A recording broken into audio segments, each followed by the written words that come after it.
Hello aspirants, welcome to ignite IAS. రీసెంట్గా supreme court schedule క్యాస్ట్కి సంబంధించి ఒక జడ్జిమెంట్ అనేది ఇవ్వడం జరిగింది. దాంట్లోని హిందూ రిలీజియన్ నుండి ఎస్సీ బెనిఫిట్స్ పొందుతున్న వాళ్ళు క్రిస్టియానిటీలో కన్వర్ట్ అయితే ఆ బెనిఫిట్స్ అన్ని కోల్పోవడం అనేది జరుగుతుంది అని చెప్పని తెలియజేశారు. అయితే ఈ పర్టికులర్ కాంటెక్స్ట్ గురించి మనం విశ్లేషిద్దాం. ఎస్సీస్ అనే పర్టికులర్ పర్సన్స్ ఎవరు సొసైటీలో అనే విషయానికి వస్తే, క్యాస్ట్ సిస్టంలో లోవర్ క్యాస్ట్లో ఎవరైతే డిస్క్రిమినేట్ చేయబడతారో వాళ్ళందరికీ కూడా షెడ్యూల్ క్యాస్ట్ అని చెప్పని రికగ్నైజ్ చేసి వాళ్ళకి బెనిఫిట్స్, రిజర్వేషన్ బెనిఫిట్స్ లాంటివి ఇవ్వడం అనేది జరిగింది. అయితే ఇది ఒక హిందూ రిలీజన్లోనే అప్లికబుల్ అంటే కాదు, మీకు బుద్ధిస్ట్స్కి అలాగే సిఖ్స్కి కూడా ఇది వర్తిస్తుంది. అయితే రీసెంట్గా ఇష్యూ ఏంటి అంటే, ఎవరైనా సరే క్రిస్టియానిటీలోకి కన్వర్ట్ అయ్యి ఈ బెనిఫిట్స్ అనేది తీసుకుంటున్నారు అని చెప్పని తెలియజేస్తే వాళ్ళకి ఎస్సీ ఎస్టీ బెనిఫిట్స్ రావు అని చెప్పని సుప్రీంకోర్టు జడ్జిమెంట్లు తెలియజేశారు. మరి కాన్స్టిట్యూషన్లోనే ఏం చెప్తున్నారు, అలాగే గవర్నమెంట్ పాస్ చేసిన లాస్లో ఏముంది అనే దాని గురించి ఒకసారి విశ్లేషిద్దాం. ఆర్టికల్ 14లోనే రిలీజన్ బేస్డ్ డిస్క్రిమినేషన్ అనేది చేయకూడదు అన్నారు.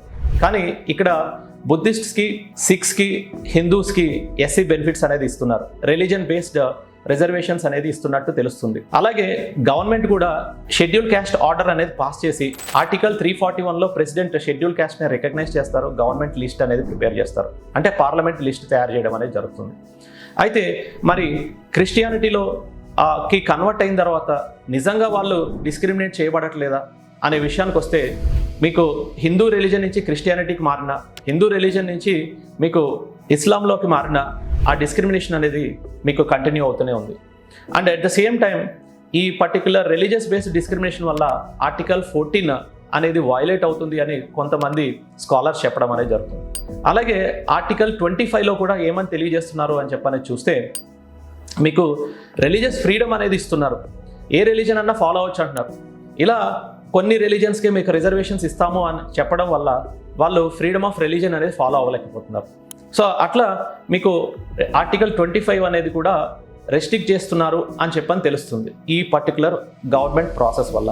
అయితే మరి ఏం చేయాలి, నెక్స్ట్ కమింగ్ డేస్లో ఏం చేయాలి అనేది వేరియస్ కమిషన్స్ ఏం చెప్పారు అనే దాని గురించి చూస్తే, మీకు రంగనాథ్ మిశ్రా కమిషన్ కానీ, సచ్చార్ కమిటీ కానీ, లేకపోతే మండల్ కమిషన్ కానీ ఏమని తెలియజేస్తున్నారు అంటే, మనకి రిలీజన్ బేస్డ్ రిజర్వేషన్స్ అనేది ఇవ్వకూడదు. At the same time discrimination, every రిలీజన్లో కూడా కొంతమంది లోవర్ స్ట్రాటా ఆఫ్ ద సొసైటీలో ఉండే వాళ్ళందరూ కూడా డిస్క్రిమినేట్ చేయబడుతున్నారు.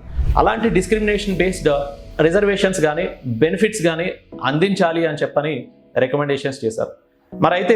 మరి ఈ రిలీజియస్ కన్వర్షన్ వల్ల మీకు కొంతమంది ఎస్సీ బెనిఫిట్స్ అనేది కోల్పోవడం అనేది జరుగుతుంది. మరి మీ ఒపీనియన్ ఏంటనేది కమెంట్ సెక్షన్లో తెలియజేయండి. Thank you.